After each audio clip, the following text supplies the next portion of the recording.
tidak keluar dari Masjid Nabawi. Ada yang aneh, karena yang biasanya 10 hari 10 malam, kalau kita salat di Masjid Nabawi tepat di mihrab, maka di samping mihrab sebelah kiri ada satu tiang bernama Ustuwanatus Sarir. Sampai hari ini masih tertulis Ustuwanatus Sarir. Ustuwana artinya tiang, sarir tempat tidur, karena di bawah tiang itu diletakkan tempat tidur Nabi Muhammad sallallahu alaihi wasallam. Disitulah Nabi i'tikaf. Di samping Ustuwanatus Sarir ada namanya Ustuwanatul Haris, tiang Haris artinya penjaga. Disitulah tegaknya penjaga Nabi, yaitu Sayyidina Ali ibni Abi Talib radhiyallahu anhu. Di Ustuwanatus Sarir itulah sahabat melihat ketika Nabi terjaga dari tidurnya, bangkit dari berbaringnya, nampak berbekas di pundaknya, yaitu bekas anyaman pelepah korma yang dijadikan sebagai alasnya. Lalu sahabat ingin membelikannya kasur yang empuk, firash, permadani yang lembut, tapi Nabi mengatakan itu tak layak bagiku. Biarlah aku berada di atas anyaman pelepah korma ini saja, berbekas di pundak kulit yang lembut. Baginda Muhammad sallallahu alaihi wasallam. Betapa malunya kita yang melekatkan tubuh ini di atas kain yang lembut. Di bawah kain lembut itu ada kasur yang tebal. Di bawah kasur yang tebal itu ada lagi alas yang tinggi. Lalu kemudian kita meminta kepada Allah, wa adkhilnal jannata ma'al abrar, masukkan kami ke dalam surga bersama orang-orang baik, bersama Nabi Muhammad sallallahu alaihi wasallam. Sementara dia berbekas pundaknya karena beralaskan alas yang keras, pelepah korma yang dianyam yang menjadi alas pundaknya yang lembut. Begitulah kehidupan dia. 20 hari 20 malam dia beriktikaf, tidak keluar sama sekali dari Masjid Nabawi. Ma baina baiti wa mimbari, antara rumahku dan mimbarku raudhatun min riyadil jannah, salah satu dari taman-taman surga. Selesai bulan Ramadan, masuk bulan Syawal.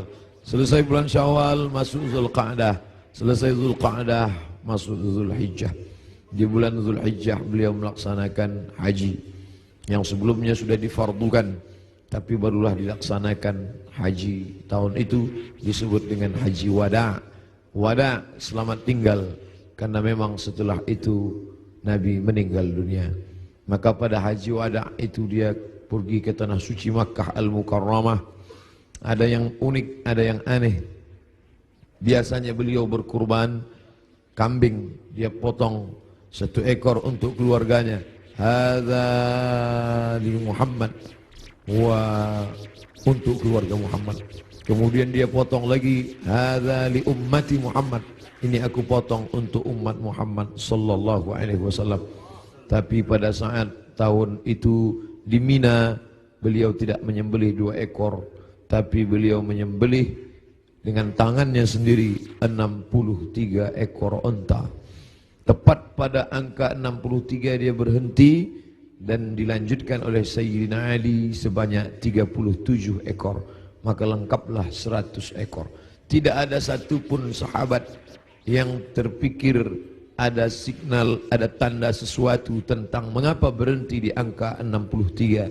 Setelah meninggal dunia 2 bulan sesudah itu, karena saat itu bulan Zulhijjah, Muharram, Safar, Rabiul Awal, 2 bulan lebih setelah itu barulah semuanya faham mengapa berhenti pada angka 63. Ternyata Nabi tidak ingin satupun tahun hidupnya itu kosong daripada berkurban. Tahun pertama dia potong, tahun kedua sampai 63. Lalu kemudian setelah itu barulah dilanjutkan pemotongan onta itu oleh Sayyidina Ali karramallahu wajhah radhiyallahu anhu. Apa makna di balik itu? Bahwa Nabi tidak ingin ada 1 tahun pun kosong dari kurban. Nabi ingin ada penyembelihan kurban di setiap umur, di setiap usia, di setiap waktu yang dilewati ada penyembelihan kurban. Lagi-lagi ada yang aneh, tidak seperti sebelumnya. Sebelumnya hanya 2 ekor kambing, tapi saat itu dia potong langsung 63, dilengkapkan 37 menjadi 100 ekor. Lalu kemudian sallallahu alaihi wasallam kembali ke kota Al-Madinah Al-Munawwarah. Masuk bulan Muharram, masuk bulan Safar, masuk bulan Rabiul Awal. Lalu kemudian beberapa hari menjelang meninggal, Nabi berziarah ke makam Baqi yang ada di samping Masjid Nabawi sebelah kiri menghadap ke arah kiblat. Pulang dari Baqi, beliau merasakan sakit kepala yang amat sangat keras. Itu dia adukan kepada Sayyidatuna Aisyah Ummul Mukminin radhiyallahu anha. Beliau juga mengadukan bagaimana masih terasa sakit, sisa-sisa tertelan racun yang diberikan seorang perempuan Yahudi dulu beberapa tahun yang lalu, 3 tahun yang lalu, tepatnya di tahun ke-7 ketika orang Khaybar mengundang dia di perkampungan Yahudi Khaybar. Di Madinah ada Yahudi Bani Nadir, ada Yahudi Bani Quraidah, ada Yahudi Bani Qainuqa, ada Yahudi Khaybar. Lalu mereka mengundang Nabi ke Khaybar. Mereka tanya, makanan apa yang paling disukai Nabi? Nabi menjawab, makanan yang paling disukai Nabi adalah kaki kambing bagian depan. Lalu mereka sajikan kaki kambing bagian depan itu, karena itu makanan kesukaan Nabi. Rupanya di bagian depan kaki kambing itulah mereka tanamkan racun yang paling sangat banyak, paling berbahaya. Sahabat Nabi yang mengunyah daging kambing itu langsung meninggal di tempat. Nabi SAW sepakat semua ahli sirah bahwa Nabi memasukkan daging kambing itu ke mulutnya, tapi mereka ikhtilaf tentang menelan. Maka segera Jibril alaihissalam memberitahu bahwa ada racun. Nabi memuntahkannya keluar, tapi ada beberapa tetes air liur masuk ke dalam. Kenapa itu terjadi? Bukankah Allah menjaganya? Bukankah malaikat mendapatkan wahyu, mendapatkan ilham, mendapatkan pesan untuk menjaga Nabi? Kenapa bisa terjadi? Hikmah di balik itu menurut ahli sirah, Allah ingin menyempurnakan nikmat kepada Nabi Muhammad sallallahu alaihi wasallam, bukan hanya sebagai nikmat penutup para nabi dan rasul, tapi juga nikmat sebagai mati sebagai seorang syahid. Dia sudah cukup penutup nabi dan rasul, tapi Allah lengkap, tak ingin hanya sebagai penutup nabi rasul, dia juga meninggal sebagai seorang syahid karena meninggal akibat racun yang tertelan di Khaybar. Aku masih merasakan sisa-sisa racun itu, wahai Aisyah. Lalu kemudian Nabi SAW sempat mengalami kehilangan kesadaran. Lalu sahabat mengambilkan air yang disimpan di dalam kirbah kulit kambing yang dijahit, sampai tidak keluar air dari kulit kambing itu karena ketat jahitannya. Lalu kemudian disiramkan ke wajah Nabi Muhammad sallallahu alaihi wasallam. Ketika air itu disiramkan ke wajah Nabi, Nabi pun tersadar. Dan saat Nabi tersadar, apa yang dia inginkan? Biasanya orang kalau sudah pingsan, dia inginkan makanan, dia inginkan kenikmatan, dia inginkan sesuatu. Tapi Nabi SAW menginginkan solat berjamaah, dibawa ke Masjid Nabawi. Tapi saat itu keadaannya lemah, kakinya terseret, dia dipapah oleh sahabat Nabi, oleh Sayyidina Ali radhiyallahu an bersama Fadl ibnu Abbas. Satu di sebelah kiri, satu di sebelah kanan. Mereka memegang tangan Nabi, kedua tangan Nabi di pundak Ali dan Fadl. Kedua ini adalah saudara, seperti saudara kandung. Nabi anak tunggal sendirian. Dia tidak punya saudara kandung, tapi ayahnya punya saudara kandung. Ayah Nabi bernama Abdullah. Abdullah punya saudara bernama Abbas. Abbas punya anak laki-laki, itulah dia Fadl bin Abbas. Abdullah punya saudara kandung bernama Abu Talib. Abu Talib punya anak laki-laki bernama Ali. Ayah mereka adik-beradik kandung. Abdullah, Abbas, Abu Talib. Abu Talib punya anak Ali, Abdullah punya anak Muhammad, Abbas punya anak Fadl. Ketiga anak laki-laki ini bersaudara kandung, satu nasab dengan datuk mereka Abdul Muttalib. Abdul Muttalib anak Hashim, Hashim anak Abdi Manaf, Abdi Manaf anak Qusay, keturunan Kilab Lu'ay Fihir, cucu cicit daripada Ismail, anak kandung Ibrahim alaihissalam. Maka pada saat itu saudara yang seperti kandung ini memapah Nabi, membawa ke Masjid Nabawi. Nabi tetap tidak meninggalkan solat berjamaah. Sampai pada akhirnya beliau tidak lagi sanggup mampu untuk membimbing solat berjamaah, maka beliau minta Sayyidina Abu Bakr As-Siddiq radhiyallahu an untuk membimbing solat berjamaah. Itulah muncul ijtihad sahabat. Mengapa yang menjadi khalifah setelah Nabi itu Abu Bakar? Kenapa bukan Umar? Karena ada signal seperti semacam pemberitahuan secara rahasia bahwa setelah Nabi meninggal, kepemimpinan akan jatuh pada Abu Bakar Siddiq. Karena imamah ada dua, imamatun sughra, imam kecil, imam salat, imamatun kubra, imam besar, pemimpin negeri. Kalau sudah imam kecil, pemimpin salat, menunjukkan tanda itu juga menjadi imam besar, imam pemimpin negeri. Maka ketika Abu Bakar Siddiq yang diminta sebagai pengganti imam saat Nabi sakit, seolah-olah seperti signal pertanda Nabi memberikan ridha, nanti setelah meninggal Abu Bakar Siddiqlah yang akan memimpin kepemimpinan politik. Maka berbaiatlah sahabat setelah Nabi SAW meninggal. Salat dipimpin oleh Abu Bakar Siddiq radhiyallahu an. Sahabat menunggu, Nabi tak juga keluar. Ternyata signal itu diberikan kepada Abu Bakar. Abu Bakarlah yang memimpin salat. Sampai akhirnya pada suatu ketika Nabi membuka tirai jendela dari samping kamarnya. Kamarnya bersama Aisyah yang langsung tembus ke Masjid Nabawi. Sahabat sudah tegak berdiri. Sahabat menunggu bahwa akan dipimpin oleh Nabi. Tapi mereka faham Nabi tidak dapat berjalan. Nabi tetap berada di kamarnya. Nabi hanya melihat dari balik jendela, dari pertanda wajahnya, dari anggukan kepalanya. Sadarlah mereka bahwa Nabi memberikan signal, salatlah bersama Abu Bakar Siddiq. Nabi tetap berada di kamarnya karena dia tidak bisa ikut serta bersama para sahabat yang akan melaksanakan salat. Lalu kemudian dibawa oleh Fadl dan Abu Bakar, dibawa oleh Fadl dan Ali, diberikan kekuatan oleh Allah Subhanahu wa taala. Nabi naik ke atas mimbar tepat pada hari Rabu. Hari Rabu terakhir. Kamis, Jumat, Sabtu, Ahad, Senin. 5 hari menjelang meninggal. Nabi naik ke atas mimbar. Sampai di atas mimbar, apa kata Nabi SAW? Man kuntu jalattu lahu dhahran. Siapa yang pundaknya pernah aku cambuk. Saat aku mencambuk onta, lalu ujung cambuk itu terkena pundaknya karena dia berada di balik onta, di balik kuda, di balik keledai, di balik bukit. Terkena ujung cambuk itu. Lalu dia merasa sakit hati. Tapi dia tidak mau menuntut karena dia segan. Karena aku seorang Nabi. Man kuntu jalattu lahu dhahran. Siapa yang pundaknya pernah aku cambuk, hadza dhahri, ini pundakku.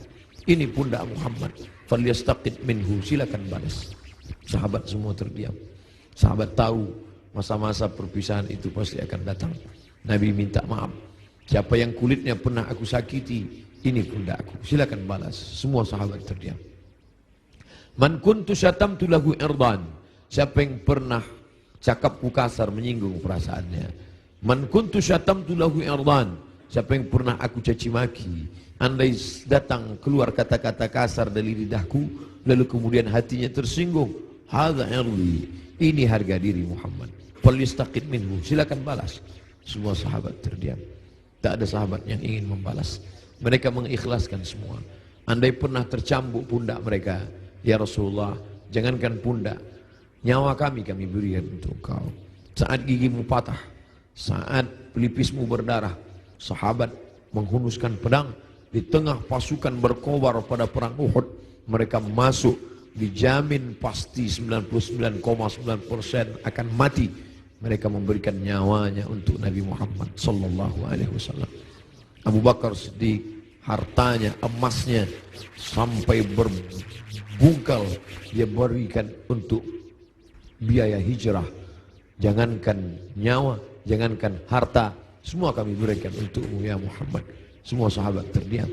Lalu kemudian Nabi bertanya, siapa yang pernah aku pinjam uangnya dan belum dibayar? Kemudian tegak seorang sahabat, innalaka alayya thalatha darahim. Engkau ada utang 3 dirham ya Muhammad. Engkau pernah pinjam uang thalatha darahim, 3 dirham dan belum terbayar. Apa kata Nabi kepada Fadl? Fadl duduk di samping mimbar. Idfa ya Fadl. Bayarkan wahai Fadl. Bayar 3 dirham kepada dia. Fadl segera membayarkan 3 dirham karena Nabi tidak ingin tertinggal 3. Kalau pernah tersakiti fisik, pipi yang tertampar, rambut yang tertarik, kulit yang terluka, jangan sampai kita bawa mati menghadap Allah. Kalau pernah ada hati yang tersakiti, jangan sempat ada hati orang yang sakit, maka mintalah maaf. Itu yang ditunjukkan oleh Nabi Muhammad sallallahu alaihi wasallam. Lalu kemudian hutang piutang, walaupun mati syahid, orang mati syahid tidak akan merasakan sakaratul maut. Orang yang mati syahid tidak akan merasakan azab kubur. Orang yang mati syahid tidak akan merasakan hisab. Orang yang mati syahid langsung masuk surga. 4 keutamaan mati syahid. Ilad dain, kecuali hutang piutang. Nabi Sayyidul Anbiya wal Mursalin pun tidak ingin ada hutang piutang. Maka dia minta kepada Fadl, idfa' ya Fadl, bayar wahai Fadl. Fadl membayar. Tapi sahabat sudah merasa tidak enak hati. Mereka sudah tahu detik-detik perpisahan itu tak akan lama lagi. Tanda-tanda itu sudah mereka rasakan sejak dari Ramadan, sejak dari haji, sejak dari Zulqa'dah, sejak dari Zulhijjah, sampai Muharram, sampai Safar, sampai ketika beliau berziarah. Tiba-tiba beliau pergi berziarah bersama para sahabat ke Bukit Uhud. Di bawah Bukit Uhud beliau ucapkan salam kepada syuhada Uhud. Assalamualaikum ya ahlal diyar minal mu'minin wa inna insyaallah bikum lahiqun. Insyaallah kami akan menyusul kamu wahai syuhada Uhud. Nas'alullah lana wa lakumul afiyah. Sahabat mengerti, nampaknya seperti ucapan perpisahan, seakan-akan ucapan wada. Nabi akan meninggalkan mereka tak lama lagi.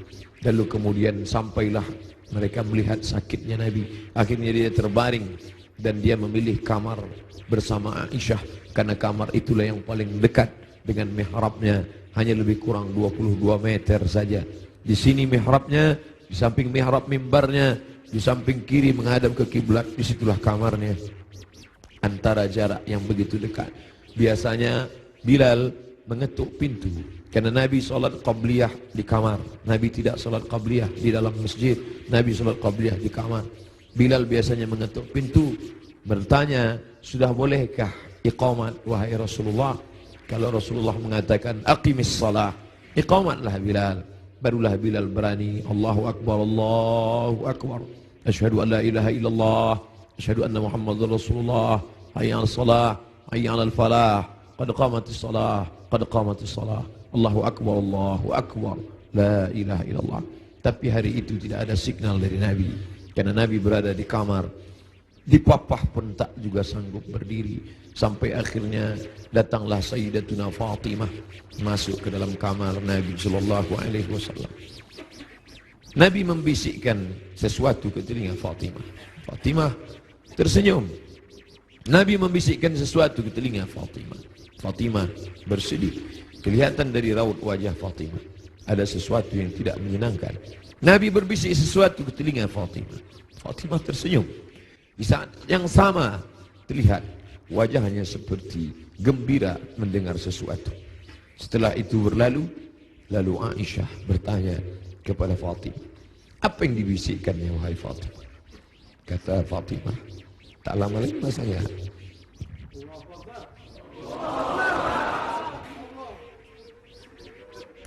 tak lama lagi masanya aku akan menghadap Allah SWT. Inilah masa-masa terakhir. Aku akan bersama dengan kalian. Kenapa Fatimah tersenyum? Karena Nabi berbisik, engkau adalah orang pertama yang akan menyusul di antara keluarga aku. Engkau adalah orang pertama yang akan bersama dengan aku. Engkau adalah orang pertama yang akan menyusul aku dari keluarga aku. Ucapan Nabi itu benar. Tidak ada yang lebih daripada itu. Bahwa setelah Nabi SAW meninggal 6 bulan lamanya, tak lama Hanya 6 bulan saja setelah itu Sayyidatuna Fatimah menyusul Nabi Muhammad sallallahu alaihi wasallam. Anaknya dikatakan Nabi, Innal Hasan wal Husain sayyida syababi ahlil jannah. Sesungguhnya Sayyidina Al-Hasan, Sayyidina Al-Husain adalah 2 pemimpin pemuda surga. Pemuda-pemuda yang salat subuh ini, pemuda-pemuda ahli surga ini akan dipimpin oleh Sayyidina Al-Hasan, Sayyidina Al-Husain. Fatimah Sayyidatu Nisa'i Ahlil Jannah, perempuan-perempuan yang hadir di majlis ilmu ini, perempuan-perempuan salihah yang hidup bersama kita saat ini, mereka akan masuk surga dipimpin oleh Sayyidatu Nisa'i Ahlil Jannah, yaitu Khadijah, yaitu Sayyidatuna Fatimah, buah pernikahan Nabi dari Sayyidatuna Khadijah Al-Kubra. Itu yang membuat Fatimah tersenyum. Bagaimana rasanya ketika kebahagiaan bersatu dengan kesedihan? Satu sisi merasa bersedih karena akan berpisah dengan Nabi. Tapi ternyata perpisahan itu tidak lama, Fatimah. Perpisahan itu tidak lama, Fatimah. Hanya sekedar 6 bulan saja. Setelah itu engkau akan menyusul. Engkau akan menyusul. Allahumma salli ala Sayyidina Muhammad. Allahumma salli ala Sayyidina Muhammad. 14 abad yang lalu kisah itu terjadi. Tapi seakan-akan kita bersama dalam ruangan itu, bersama Aisyah, bersama Fatimah. Mudah-mudahan kesusahan kita ini akan membuat kita dekat dengan Nabi SAW. Tidak ada yang bisa menguatkan jiwa kita selain daripada takbir Allahu Akbar. Jangan biarkan jiwa ini larut bersama kesedihan. Tidak layak untuk sedih, karena orang-orang beriman dia mesti kuat. Allah bersama dia, Rasulullah SAW selalu bersama dia. Kita tetap berselawat, kita tetap agungkan Allah. Mengapa kita mesti rapuh? Mengapa kita mesti bersedih? Orang beriman itu, ala inna awliya Allah, ketahuilah wali-wali Allah, orang-orang yang menolong agama Allah, la khawfun alaihim walahum yahzanun. Tak ada takut dalam hati mereka, tak ada takut dalam jiwa mereka. Walahum yahzanun, mereka tidak bersedih hati. Yang tidak boleh hanya memukul-mukul pipi, menarik-narik kantong, menarik-narik rambut, menyobek-nyobek baju. Laisa minna man darabal khudud wa syaqqal juyub. Siapa yang memukul pipi, siapa yang menarik rambut, siapa yang merobek kantong, bukan umat Muhammad sallallahu alaihi wasallam. Adapun meneteskan air mata, Nabi pun menangis ketika anaknya Ibrahim meninggal dalam usia 18 bulan. 18 bulan umur anak kesayangan itu meninggal, meleleh air mata Nabi. Kenapa engkau menangis ya Rasulullah? Ama tarda ya Rasulullah? Apakah engkau tidak ridha atas ketetapan Allah ini? Aku ridha, kata Nabi. Lalu kalau ridha, kenapa engkau menangis? Ungkapan kasih sayang. Air mata ungkapan kasih sayang. Kita bukan marah kepada Allah, kita bukan tidak senang. Ini bukan niyahah, ini bukan ratapan, ini bukan majelis ratapan. Ratapan adalah sumpah serapah. Mengapa anakku yang meninggal? Mengapa menantuku yang meninggal? Mengapa suamiku yang meninggal? Kita tidak meratap. Majelis ratapan dicela, dimurkai oleh Allah dan Rasulullah. Kita tidak meratap. Ini air mata kesedihan, ini air mata kasih sayang. Selama mulut tidak menyumpah serapah. Da'hunna, kata Nabi, ketika ada beberapa perempuan yang menangis bersama Nabi berjalan, Sayyidina Umar radhiyallahu an.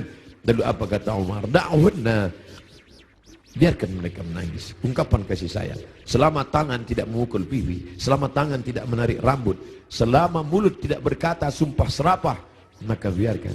Bahkan ketika Nabi memegang jenazah Utsman ibnu Maz'un, menetes air mata Nabi, jatuh ke pipinya, jatuh ke janggutnya, jatuh ke bawah sampai ke wajah Utsman bin Maz'un, menunjukkan air mata itu banyak. Nabi menangis. Nabi hatinya lembut. Menangis adalah ungkapan kasih sayang. Menangis adalah ungkapan kesedihan. Menangis adalah ungkapan keridhaan. Menangis adalah ungkapan melepaskan jiwa yang tertahan, tapi kita tidak larut dalam tangisan itu. Nabi berbaring, lalu kemudian ditutupi wajahnya, ditutupi dengan kain, tapi perlahan dia bukakan, sampai akhirnya tangan itu tidak bisa bergerak. Lalu kemudian Sayyidatuna Aisyah radhiyallahu anha membacakan Al-Fatihah. Bismillahirrahmanirrahim. Alhamdulillah Rabbil Alamin, Ar-Rahmanir Rahim, Malik Yawmiddin, Iyyaka na'budu wa iyyaka nasta'in, Ihdinas siratal mustaqim, siratal ladzina an'amta 'alaihim ghairil maghdubi 'alaihim waladdallin. Amin. Dibacakannya qul huwallah, bismillahirrahmanirrahim, qul huwallahu ahadun illahus samad, lam yalid wa lam yulad wa lam yakul lahu kufuwan ahad, qul huwallahu ahadun illahus samad, lam yalid wa lam yulad wa lam yakul lahu kufuwan ahad, qul huwallahu ahadun illahus samad, lam yalid wa lam yulad wa lam yakul lahu kufuwan ahad. Dibacakannya qul a'udzu falaq, qul a'udzu bil falaq, min syarri ma khalaq, wa min syarri ghasiqin idza waqab, wa min syarri naffatsati fil 'uqad, wa min syarri hasidin idza hasad.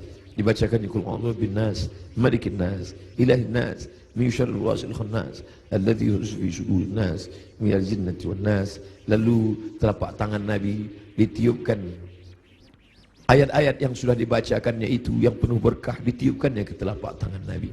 Padahal mestinya kita yang membacakan, kita tiupkan ke telapak tangan kita, lalu kita usapkan ke wajah orang yang sakit. Tapi Sayyidatuna Aisyah tidak ingin melangkahi. Ada tangan yang lebih berkah daripada tangannya, ada tangan yang lebih mulia daripada tangannya.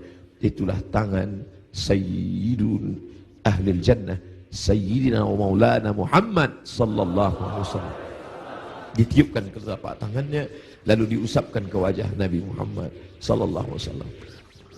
Aisyah melihat di wajah Nabi seperti menginginkan sesuatu. Sebagai seorang istri yang menemani Nabi dalam suka dan duka, dalam senang dan tawa, maka Nabi mengerti bahasa, Aisyah mengerti bahasa yang diperlihatkan oleh Nabi sallallahu alaihi wasallam. Lalu kemudian Aisyah faham bahwa Nabi menginginkan siwak. Nabi suka kepada siwak. Laula an asyqa ala ummati, kalau tidak memberatkan bagi umatku, la amartuhum bisiwak, pasti aku perintahkan mereka bersiwak inda kulli shalah, dalam setiap salat. Lalu kemudian Aisyah mengambil siwak, lalu merobek ujung kulit siwak dan mengunyahkannya agar ujung siwak itu keluar serabutnya. Lalu kemudian diberikan, diletakkan ke bibir Nabi sallallahu alaihi wasallam. Air liur terakhir yang bersatu dengan mulut Nabi sallallahu alaihi wasallam adalah air liur yang digigitkan oleh Sayyidatuna Aisyah ke ujung siwak, lalu diberikan. Tampak senyum di wajah Nabi sallallahu alaihi wasallam. Makin lemah. Hari Senin, saat yang amat sangat menyedihkan, Nabi makin lemah. Nabi berkata, apa kata Nabi sallallahu alaihi wasallam? As-salah, as-salah. As-salah, as-salah. Salat. Wa ma malakat aymanukum. Dan budak hamba sahaya. As-salah, simbol tentang hubungan hablum minallah. Jangan pernah putus. Jangan pernah putus salat. Jangan tinggalkan salat. Jangan tinggalkan masjid. Pesan Nabi itu, kita tidak hanya sekedar larut meneteskan air mata, tapi juga kita menjalankan sunnah Rasulullah sallallahu alaihi wasallam. Beginilah ramainya umat Muhammad sallallahu alaihi wasallam. Wahai Abdul Samad, mereka datang bukan karena engkau. Wahai pengurus masjid, mereka datang bukan karena engkau. Mereka datang karena ingin melaksanakan pesan terakhir Nabi, as-salah, as-salah, as-salah. Salat. Wa ma malakat aymanukum. Hamba sahaya, orang yang paling lemah, rendah levelnya, budak hamba sahaya. Nabi tidak mengatakan jaga ibumu, karena kalian pasti menjaga ibu kalian. Jaga ayahmu, karena kalian pasti menjaga ayah kalian. Jaga istrimu, karena kalian menjaga. Tapi ada orang yang paling lemah, paling rendah, budak hamba sahaya. Jangan kalian sia-siakan. Jangan kalian hardik. Jangan kalian susahkan mereka. Jangan kalian buat mereka seperti kuli. Jangan buat mereka. Nabi mengajarkan membebaskan budak hamba sahaya. Akhirnya hari ini tidak ada lagi perbudakan, tidak lagi hamba sahaya, tapi pembantu-pembantu kalian. Jangan kalian makan gajinya. Jangan kalian makan titik puluh keringatnya. Supir kalian, security kalian, orang yang menggali parit untuk mencari makan, pekerja kalian. Sampai hati kalian makan titik puluh keringatnya. Sampai masanya nanti mereka lebih mulia daripada kalian, dan amal salat kalian, puasa kalian akan habis diambil. Atadruna mal muflis, tahukah kamu siapa itu orang yang bangkrut? Siapa itu ya Rasulullah? Mayati yaumal qiyamati bi salatin, orang yang datang menghadap Allah dengan salat yang banyak, wa siyamin, puasanya banyak, wa zakatin, zakatnya banyak, haji umrohnya banyak. tapi dia sudah menganiaya orang lain. Qad syatama hadza, mencaci maki si fulan, wa daraba hadza, menempeleng si fulan, wa akala mala hadza, memakan harta si fulan, wa syatama hadza, mencaci maki si fulan. Mereka akan datang menuntut di hadapan Allah. Nabi berpesan, as-salah, as-salah, jaga salat, jaga salat, jangan tinggalkan salat. Wa ma malakat aymanukum, budak kalian, hamba sahaya kalian. Hari ini tidak lagi ada hamba sahaya, tapi ada orang-orang lemah di sekitar kita. Anak yatim di antara kalian, jaga. Fakir miskin di antara kalian, jaga. Janda-janda tua, suaminya sudah meninggal, hidup sebatang kara, anaknya tidak lagi ada. Jaga, jangan sampai mereka kelaparan. Mereka orang-orang yang al-mustad'afun, orang-orang lemah, berada di bawah kekuasaan kalian. Maka tolong bantu mereka. Apa kata Nabi SAW sebelum dia meninggal? La'anallahu al-yahud wan nasara. Allah melaknat Yahudi dan Nasrani. Kenapa? Ittakhadhu qubur anbiya'ihim masajid. Mereka menjadikan kubur nabi-nabi dan orang soleh di antara mereka robah menjadi masjid. Mereka robah menjadi tempat ibadah. Nabi melarang. La'anallahu al-yahud wan nasara. Allah melaknat Yahudi dan Nasrani. Ittakhadhu qubur anbiya'ihim masajid. Alhamdulillah, sampai hari ini tidak ada satupun orang Islam di dunia ini yang meratakan kubur dengan tanah, lalu di atas kubur itu dibangun masjid sebagai tempat ibadah. Tidak ada. Di bawah lantai ini tidak ada kuburan. Andai ada kubur di bawah lantai ini, maka kita sudah melanggar peringatan terakhir. Detik-detik menjelang Rasul meninggal, biasanya orang meninggal akan menyampaikan pesan-pesan penting. Hari itu dia lepaskan semua. Budak-budak hamba sahayanya dia merdekakan semua. Tombaknya, pedangnya, baju besinya dia wakafkan semua fisabilillah. Tidak ada yang melekat pada tubuhnya. Dia ingin mati menghadap Allah Subhanahu wa taala dalam keadaan bersih sebersih-bersihnya. Tapi pesan-pesan ini penting. Dia tidak ingin ada orang membangun makam menjadi tempat ibadah, lalu kemudian orang beribadah di sana, sholat di atasnya. Adapun ada makam di samping kiri masjid, di samping kanan masjid, ada dinding, ada jalan, maka itu tidak termasuk menjadikan makam sebagai masjid. Yang dilarang hanyalah meratakan makam lalu dibangun masjid di atasnya. Laknat Allah, laknat Rasulullah kepada mereka yang melakukan itu. Dan kita tidak ada satupun yang melakukan itu. Masjid kita bersih daripada ini. Sampai akhirnya saat petang hari Nabi mulai mengatakan, apa kata Nabi SAW? Ma'an nabiyyin was-siddiqin was-syuhada was-salihin wa hasuna ulaika rafiqa. Ma'an nabiyyin, akan bersama dengan para nabi.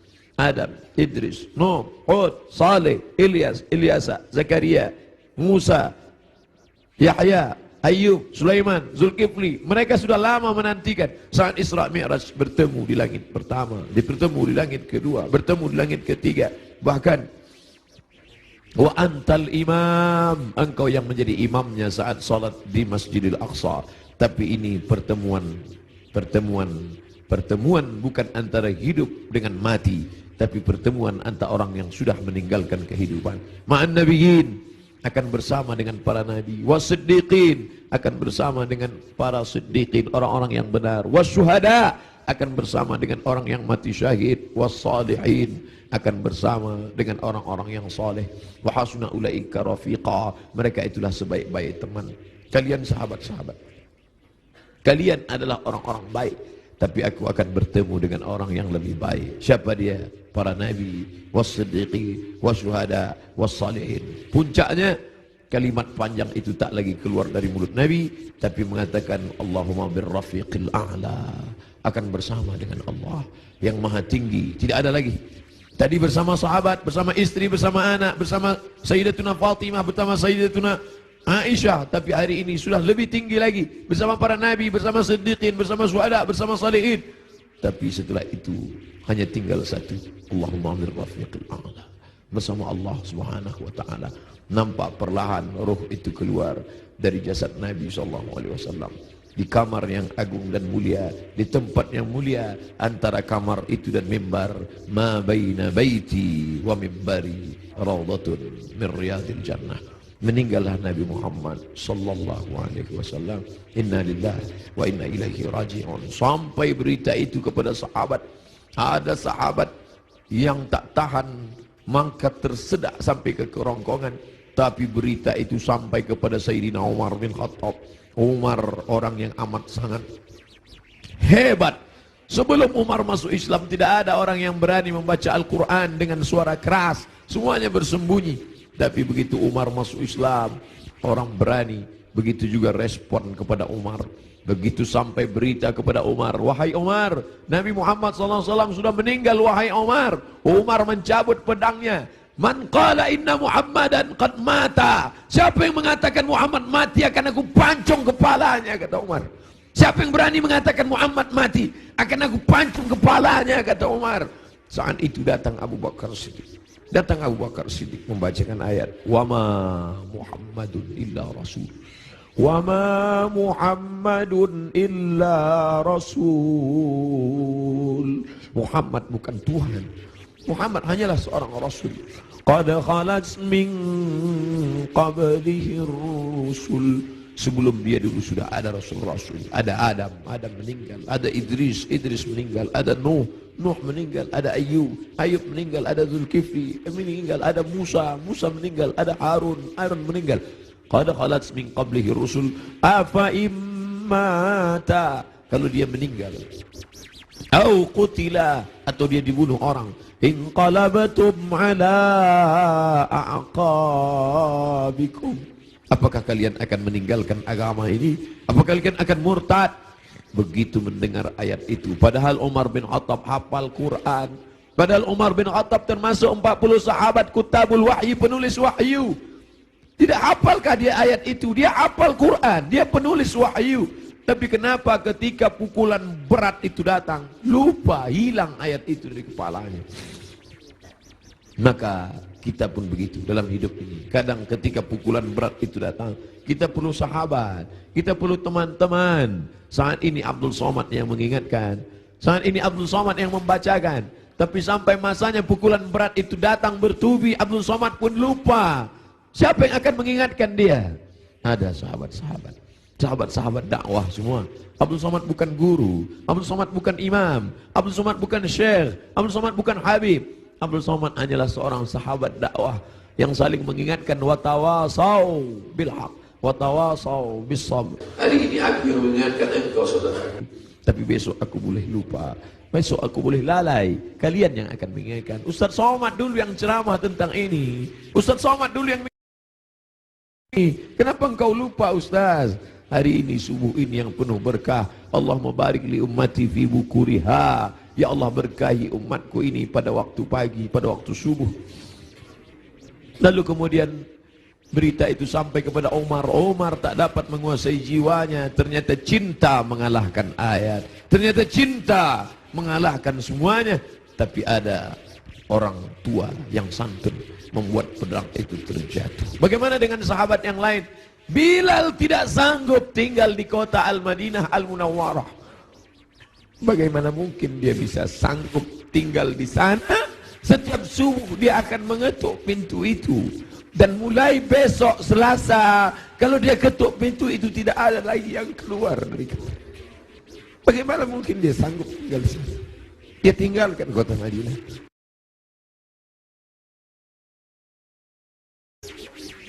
Bilal tak sanggup memandangkan azan. Bilal pergi ke negeri Syam. Dia tinggalkan kota Al-Madinah Al-Munawwarah. Dia pergi ke negeri Syam. Sampai akhirnya Anas bin Malik pergi, pindah ke Basrah. Anas bin Malik, sahabat yang terakhir meninggal di Basrah tahun 93, tahun 94 Hijrah. Mereka tidak sanggup. Mereka tidak sanggup tinggal di sana. Sebagian sahabat menetap karena kekuatan iman, kekuatan cinta. Tapi sebagian sahabat juga harus menghindar jauh karena kerinduan yang begitu mendalam. Sampai akhirnya Bilal tetap menetap di sana. Sampai akhirnya Umar merasa perlulah Bilal kembali sekali-sekali. Datanglah Bilal ke kota Al-Madinah Al-Munawwarah. Aku tidak sanggup, kata Bilal. Bagaimana aku akan mengumandangkan azan di sana? Yang biasanya kalau aku mengumandangkan azan setelah itu aku iqamah. Kalau aku iqamat ada yang keluar dari kamar itu, nanti kalau aku iqamat tidak ada yang keluar dari sana. Tidak sanggup aku. Sampai akhirnya datang Sayyidina Al-Hasan, Sayyidina Al-Husain. Bilal tidak sanggup menolak. Ini yang meminta adalah cucu Nabi Muhammad sallallahu alaihi wasallam. Datanglah Bilal. Datanglah Bilal ke kota Al-Madinah. Kami tahu cintamu kepada Nabi luar biasa. Kami tahu engkau bersama dengan Nabi sallallahu alaihi wasallam. Kami tahu bahwa engkau amat sangat kagum besar cintamu. Tapi datanglah. Bilal tak sanggup menolak. Yang akan dia temui ini bukan orang biasa, tapi cucu yang mengalir darahnya dalam darah mereka. Maka dia datang. Hari itu Bilal datang ke kota Al-Madinah. Bilal mengumandangkan azan subuh. Terdengar suara Bilal. Allahu Akbar, Allahu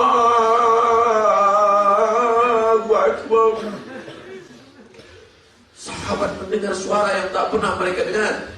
Itu suara orang yang dulu ketika azan berkumandang pasti Nabi akan keluar. Kalau begitu Nabi hidup lagi, kata mereka. Itu dulu suara, dulu sudah lama kami tak mendengar suara itu. Berarti dia sekarang sedang berada di Madinah. Berarti dia sedang datang sekarang. Kami ingin mendengarnya. Kami ingin ramai sahabat Nabi datang berbondong-bondong. Ramai mereka datang ke Masjid Nabawi karena mereka yakin dan percaya kalau suara itu keluar Nabi pasti akan datang. Tapi ternyata tidak. Ketika Bilal mengumandangkan azan, mereka hanya berjumpa dengan Bilal. Mereka hanya berjumpa dengan Sayyidina Husain, cucu Nabi Muhammad sallallahu alaihi wasallam. Kita tak pernah bersedih. Kita tak pernah bersedih. Kita hanya mengucapkan setiap hari Assalamu alayka ayyuhan nabiyyu wa rahmatullah wa barakatuh. Nanti kalian akan minum dari telaga ini. Nabi naik ke atas mimbar, aku lihat ada telaga, kata Nabi. Ada telaga Haud dan kalian akan minum di sini. Siapa yang minum dari sana ya Rasulullah? Ikhwani, saudaraku akan minum dari sana. Kamikah itu ya Rasulullah? Enggak. Antum ashabi, kalian sahabatku. Kalian sahabatku. Kalian sahabatku. Yang akan minum nanti di sini ikhwani. Siapa itu ya Rasulullah? Amanu bi wa lam yarawni. Mereka beriman kepadaku padahal tak pernah melihat aku. Mudah-mudahan kita termasuk di sana. Aku bukan orang Arab, aku tidak Quraisy, aku tidak pernah bersamanya, tapi aku berharap, kita semua berharap 14 abad jarak kita dengan dia, 1439 tahun yang lalu jarak kita dengan dia. Dia sudah memikirkan kita, patah giginya, berdarah pelipisnya, berdarah kakinya. Sahabat berkata, engkau punya doa mustajab ya Rasulullah, engkau punya doa makbul ya Rasulullah. Kau doa sekali saja rata mereka dengan tanah, kau doa sekali saja mati mereka ya Rasulullah. Mintakan doa itu ya Rasulullah. Allahumma salli ala Sayyidina Muhammad. Sekali saja engkau berdoa ya Rasulullah, akan mati mereka semua. Kata Rasulullah, tidak, doa itu aku simpan. Untuk siapa? Untuk kalian nanti di padang mahsyar. Aku simpan doa itu syafaatan li ummati. Dia pikirkan kita 14 abad yang lalu. Apa yang kita lakukan untuk agamanya ini? Apa yang sudah kita buat? Orang-orang kaya, tolonglah agama Allah ini. Kalian dirikan MDA. Tolong fakir miskin. Air mata tidak cukup untuk menolong agama Rasulullah SAW. Pemimpin-pemimpin, raja-raja, sultan-sultan, kalian semua akan mati menghadap Allah. Satu-satunya syafaat hanyalah syafaat Rasulullah SAW. Subuh ini, bapak-bapak dari kepolisian, bapak-bapak dari TNI, hadirin hadirat sekalian, kita semua insya Allah mendapat syafaat Nabi Muhammad SAW. Cinta kita mendalam. Abdul Somad, kau bukan siapa-siapa. Mereka mendengar kau bicara karena yang keluar dari mulutmu itu hanyalah sabda Rasulullah SAW. Kau hanya meminjam kemuliaannya. 0,001% yang dipinjamkannya ke mulutmu, kau hanya cerita tentang dia. Mereka sayang kepadamu karena dia. Allahumma salli ala Sayyidina Muhammad. Kami cinta kepada Allah, kata Yahudi. Kami cinta kepada Allah, kata Nasrani. Kami cinta kepada Allah. Qul, katakan, in kuntum tuhibbunallah, kalau memang betul kalian cinta kepada Allah, fattabi'uni, ikuti aku. Tidak ada yang diterima di akhirat kecuali orang yang mengikuti Muhammad. Asyhadu an la ilaha illallah wa asyhadu anna Muhammadan Rasulullah. Kerinduan kita kepada dia. Mereka dulu mencium wajahnya, mereka dulu mencium tapak tangannya. Apa kata Anas bin Malik, orang yang paling beruntung itu?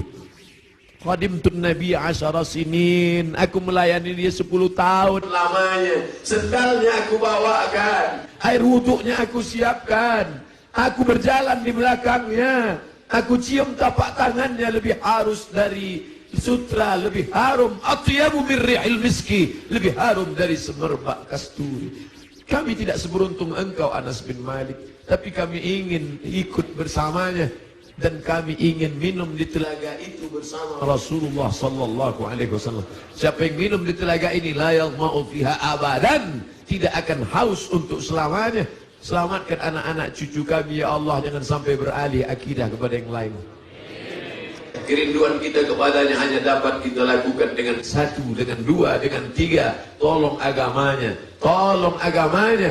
Dan kita perbanyak selawat. Asal datang rindu dalam hati selawat. Allahumma salli ala Sayyidina Muhammad wa ala ali Sayyidina Muhammad. Tapi dia juga masih punya keturunan-keturunan. Ada keturunan-keturunan itu yang tetap terjaga. Para habaib kita, Habib Omar bin Hafiz, para ahli bait yang ahlus sunnah wal jamaah, ahli bait yang mencintai Omar tapi juga mencintai Ali, ahli bait yang mengagungkan Ali tapi juga tidak mencaci maki Abu Bakar, Omar, Uthman. Karena ada juga yang mencaci maki Abu Bakar, Omar, Uthman. Ikutlah ahli bait, ikutlah keturunan Rasulullah sallallahu alaihi wasallam yang tidak membeda-bedakan antara sahabat. Mereka tetap berkata Abu Bakar Siddiq radhiyallahu an, Umar ibn Khattab radhiyallahu an. Para habaib, Habib Ahmad Al-Kaf, Habib Jindan, Habib Zain ibn Sumaid, para habaib yang tak mungkin saya sebutkan satu persatu. An asila ila qarabati Rasulillah sallallahu alaihi wasallam, menyambung hubungan dengan para habaib keturunan Rasulullah. Ahabbu ilayya, lebih aku cintai min an asila ila qarabati, daripada menyambung hubungan dengan kerabatku sendiri. Motivasi itulah yang membuat al-fakir yang hina datang menjumpai Habib Rizik Syihab, mencium tangannya, memeluknya, karena dia salah satu dari bagian keturunan Rasulullah sallallahu alaihi wasallam yang berpegang teguh kepada ahlu sunnah wal jamaah. Kita muliakan mereka bukan hanya sekedar darahnya mengalir dalam darah mereka, darah Nabi ada dalam darah mereka, tapi juga karena mereka memperjuangkan syariat datuk mereka. Kita ikut bersama mereka. Yang kita inginkan adalah kita semua bersama, anak, istri, keturunan, cucu, cicit, sahabat, kerabat, jamaah, bersama dengan Nabi Muhammad sallallahu alaihi wasallam. على هذه النية وكل نية صالحة. الفاتحة. أعوذ بالله من الشيطان الرجيم. بسم الله الرحمن الرحيم. الحمد لله رب العالمين الرحمن الرحيم مالك يوم الدين إياك نعبد وإياك نستعين اهدنا الصراط المستقيم صراط الذين أنعمت عليهم غير المغضوب عليهم ولا الضالين آمين. الحمد لله رب العالمين والصلاة والسلام على أشرف الأنبياء والمرسلين سيدنا ومولانا محمد وعلى آله وصحبه أجمعين. اللهم ارزقنا رزقا حلالا طيبا مباركا فيه. Berikan kami rezeki yang halal, yang penuh berkah, supaya bisa kami berkunjung ke Baitullah. Rabbana ighfir lana dzunubana, ampunkan dosa kami ya Allah. Wali walidina, ayah kami ya Allah. Melepuh kulitnya mencarikan rezeki yang halal untuk biaya sekolah kami, untuk makan kami. Dia jaga makanan kami agar supaya kami tidak makan riba, makan haram. Wali ummahatina, ampunkan ibu kami ya Allah. Berapa kali dia tidak tahajud malam karena tangis kami sampai menjelang azan subuh. Berapa kali dia tidak solat doa, padahal dia sudah pakai mukena tapi kami kencing air najis kami di pakaiannya, ya Allah. Berapa kali dia diusir orang dari keramaian, di majelis akad nikah, di majelis akikah, di majelis walimah. Tajam mata orang melihat matanya karena kami menangis berteriak di depan orang banyak. Malu dia gara-gara kami, ya. Andai dia masih hidup bersama kami, dapat kami belikan makanan yang dia suka, dapat kami cium tangannya, dapat kami peluk dia. Tapi sebagiannya sudah kembali menghadap Engkau, tak ada yang dapat kami ucapkan Allahumma ighfir laha, ampunkan dosanya, warhamha, warhamha, warhamha, curahkan rahmat kasih sayangmu padanya, wa akrim nuzulaha, muliakan dia, waj'alil jannata mathwaha, jadikan surga sebagai tempat tinggalnya, ya Allah. Allahumma ja'al qabraha radatan min riyadil jinan, jadikan kuburnya salah satu dari taman surgamu, ya Allah. Wala taj'al qabraha hufratan min hufarin niran, jangan jadikan kuburnya salah satu dari lubang nerakamu, ya Allah. Rabbana hab lana minas salihin, jadikan anak-anak kami anak-anak yang saleh dan salihah, ya Allah. Allahumma ja'alhum min huffazil Quran, jadikan mereka para penghafal Al-Quran, ya Allah. Subuh ini kami dibimbing oleh Ustadz kami, guru kami, Ustadz Muzammil. Panjangkan umurnya, ya Allah. Sehatkan badannya, ya Allah. Jadikan anak kami bisa menjadi imam salat seperti suaranya, seperti hafalannya, ya Allah.